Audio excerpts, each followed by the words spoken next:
Bienvenue dans la formation des fondations des RH et le module Cadre de gestion RH et environnement juridique.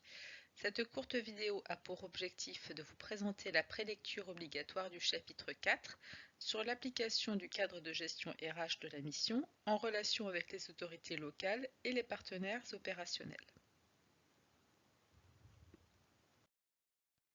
Pourquoi un auto-apprentissage obligatoire? Cette lecture et cette réflexion constituent un auto-apprentissage obligatoire pour la classe virtuelle numéro 4. Elles vous permettront d'acquérir ou de réviser les notions théoriques de base à votre rythme et pouvoir participer activement aux exercices pratiques que vous ferez pendant la classe virtuelle. Cette courte vidéo vous propose une grille de lecture des documents autorités locales et partenaires opérationnels en mettant l'accent sur les 6 capacités clés à acquérir à la fin de ce chapitre d'apprentissage. Comment un coordinateur ou une coordinatrice RH traite avec les autorités locales et les partenaires opérationnels? Par le biais des capacités suivantes.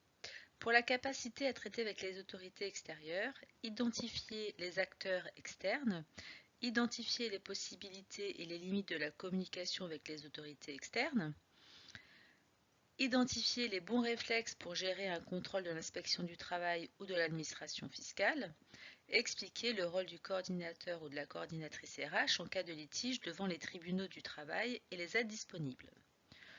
Pour interagir avec les partenaires opérationnels, collaborer avec les partenaires opérationnels dans le cadre du volet RH du MOU, conformément aux orientations opérationnelles, collaborer avec le partenaire pour identifier le mode de gestion RH.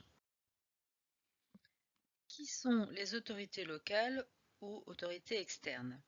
Les interlocuteurs de MSF peuvent être très divers au niveau de l'État, tels que le chef d'État, gouvernement, ministère, gouverneur, autorité fiscale et douanière, inspection du travail, autorité judiciaire. Qui sont les partenaires opérationnels? Les organismes publics ou privés avec lesquels MSF peut mener des activités médicales, telles que le ministère de la Santé, d'autres ONG et structures médicales locales. Identifier les possibilités et les limites de la communication avec les autorités extérieures. Les interactions avec les autorités locales sont non seulement inévitables, elles sont encouragées et elles doivent être encadrées. En effet, il est essentiel de s'assurer que nous interagissons avec les institutions dans le cadre de leurs compétences strictes. Nous devons systématiquement nous assurer que nous comprenons le rôle des institutions et les limites de leurs prérogatives. Pourquoi interagir avec les autorités locales? Pour opérer dans ces différents pays de mission, MSF est contraint de se conformer à des cadres juridiques. Parfois, pour remplir une obligation légale, nous devons obtenir une autorisation, une validation, nous soumettre à un contrôle ou nous présenter à une convocation. MSF doit donc interagir avec différentes autorités externes qui jouent un rôle important à différents stades de nos opérations, comme l'enregistrement de MSF dans un pays. Même s'il ne s'agit pas d'une obligation, c'est une réelle opportunité pour MSF d'entretenir de bonnes relations avec les autorités locales. Cela favorise une bonne compréhension du fonctionnement des institutions et peut aider à résoudre des difficultés liées par exemple aux questions RH, à l'importation de marchandises, au transport du personnel et au paiement des taxes.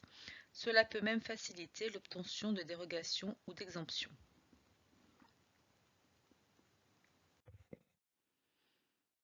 Identifier les bons réflexes pour gérer un contrôle externe de l'administration du travail ou de l'administration fiscale. Concernant les audits fiscaux, il est très important de comprendre l'environnement fiscal dans lequel la mission opère. Différents types de taxes s'appliquent à nos missions, comme les timbres fiscaux ou les visas, les permis de travail, la sécurité sociale, etc. Le principe de base est de respecter le cadre juridique et de payer les impôts que nous devons. Le non-respect de ces règles expose MSF à un risque élevé de redressement fiscal. Les sources auxquelles se référer sont nombreuses. Législations telles que le droit fiscal, le droit du travail, le droit des ONG, la loi des finances annuelles, les protocoles d'accord, les pratiques intersectionnelles de MSF, etc. Le soutien de l'avocat ou de l'avocate locale, de la cellule du siège ou de l'ILD est toujours disponible pour vous aider à l'appréhender. Différents réflexes clés doivent être acquis. le temps d'achat des prestations, en contactant l'ILD avec toute la documentation, vérifier la légalité de la demande forme et contenu, la gestion des informations sensibles, par exemple, identifier les informations sensibles pour la mission et les protéger. En ce qui concerne les audits de l'inspection du travail, ces contrôles sont moins fréquents car ils sont beaucoup moins bénéfiques pour les autorités.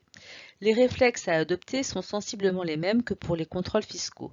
À l'issue d'un tel contrôle, peut dépendre de la relation établie avec l'agent qui effectue le contrôle et de la perception de MSF qui est renvoyée. Le rôle du coordinateur ou de la coordinatrice RH peut comprendre d'identifier un ou une avocate locale, d'assurer la cohérence des informations divulguées, garder une trace de tout, suivre les changements juridiques. Aussi, un outil de l'ILD sur la manière de survivre à un contrôle fiscal est disponible. Expliquer le rôle du coordinateur ou de la coordinatrice RH en cas de litige. MSF est régulièrement confronté à des litiges dont la plupart portent sur des questions RH, même s'ils peuvent également concerner des questions commerciales et pénales.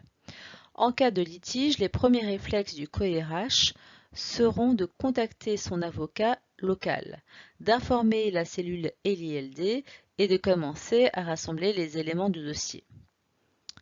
Le coordinateur ou la coordinatrice RH doit ensuite assurer une bonne gestion des dossiers en assurant un suivi actif, la stratégie et les diligences de l'avocat, les audiences et les décisions de justice. Il y a un outil de l'ILD disponible sur le suivi des cas de litige. Collaborer avec les partenaires opérationnels dans le cadre du volet RH du MOU. MSF opère souvent avec des partenaires opérationnels externes. Les accords conclus dans le cadre des MOU permettent d'encadrer le partenariat et d'opérer dans un environnement déterminé et sécurisé. Un MOU est un moyen pratique d'entamer des discussions avec différentes contreparties et permet une véritable négociation. C'est aussi un moyen d'obtenir des engagements formels et de respecter des obligations mutuelles. Elle formalise également l'acceptation de MSF en tant qu'organisation humanitaire, ce qui peut s'avérer crucial pour protéger nos opérations. Le protocole d'accord est un document auquel on peut se référer si la situation sur le projet dérive et si des désaccords apparaissent avec nos partenaires. Les types de MOU. Les MOU pays sont signés au niveau national et fournissent une autorisation générale permettant à MSF de mener ses opérations médicales dans le pays. Les MOU relatifs au projet sont utilisés pour décrire les activités d'un projet donné et les responsabilités de chaque acteur impliqué dans la gestion du projet. La rédaction du MOU.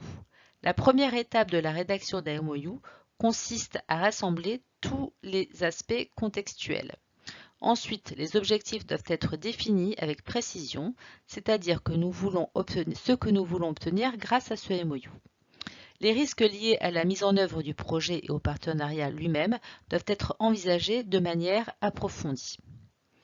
Le rôle du coordinateur ou de la coordinatrice RH sont les suivants. Conseiller le chef de mission et les coordinateurs de projet dans la rédaction des sections RH des MOU, et notamment en définissant le rôle et les responsabilités de chaque partie, ainsi que l'identification d'un setup RH approprié à mettre en place avec le partenaire. Un outil de l'ILD sur les guidelines MOU est disponible. Collaborer avec le partenaire à l'identification du mode de gestion RH. Statut RH différent. Le personnel de MSF a signé un contrat de travail avec MSF. Le personnel du partenaire a signé un contrat de travail avec le partenaire. Par conséquent, ils ne bénéficient pas des politiques RH de MSF et ne sont pas soumis aux règlements et processus de MSF. La mise en place du contrat. Il n'y a pas de relation contractuelle entre MSF et le personnel du partenaire affecté. Toutefois, cela ne signifie pas qu'il n'y a pas de risque pour MSF. En fait, cette relation tacite entraîne différents types de risques. principalement liées au fait que MSF agirait et serait perçu comme un employeur. La politique d'incitation. Les primes sont des sommes d'argent versées aux partenaires par MSF, destinées à augmenter la rémunération mensuelle du personnel affecté. Le pouvoir disciplinaire. MSF n'a aucun pouvoir disciplinaire sur le personnel affecté. Toutefois, les parties peuvent identifier dans le MOU les comportements susceptibles d'entraîner une procédure disciplinaire, une sanction ou l'exclusion du projet. Les comportements du personnel affecté doivent être surveillés par les équipes de MSF afin qu'elles puissent informer l'équipe managériale.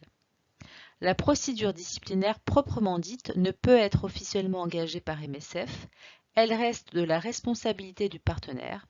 Toutefois, le MOU peut stipuler que le partenaire doit engager une procédure disciplinaire ou remplacer automatiquement un membre du personnel affecté à la demande de MSF. Excellent travail! Maintenant, pour finir de vous préparer à la classe virtuelle numéro 4, il faut approfondir toutes ces notions en lisant les documents autorités externes et partenaires opérationnels et une étude de cas.